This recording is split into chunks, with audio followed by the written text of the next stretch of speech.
மதுராந்தகம் அருகில் பூவிலி அம்மன் என்னும் கோயில் உள்ளது. கூடலூரில் உள்ளது. அங்கு மாரியம்மன் சின்ன புத்து கோயிலும் உள்ளே உள்ளது. அதில் ஒரு கண்ணில் நீர் வடிகிறது. அதிசயம். இது உண்மை. நான் நேரடியாக பார்த்த சம்பவம்.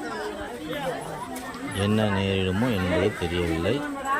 அதற்கு தகுந்த இந்த ஊர் மக்கள் அனைத்தையும் நன்றாக செய்ய வேண்டும். அந்த அம்மனுக்கு அபிஷேகம், பாலாபிஷேகம், தேனாபிஷேகம் அத்தனையும் செய்தால் அது மனம் குளிரும். கண்ணீர் விட காரணம் என்ன தெரியவில்லை.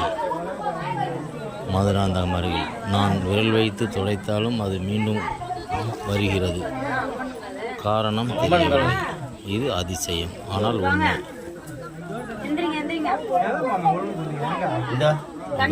சம்பவம் நடந்தால் கமெண்ட் பாக்ஸில் போடுங்க.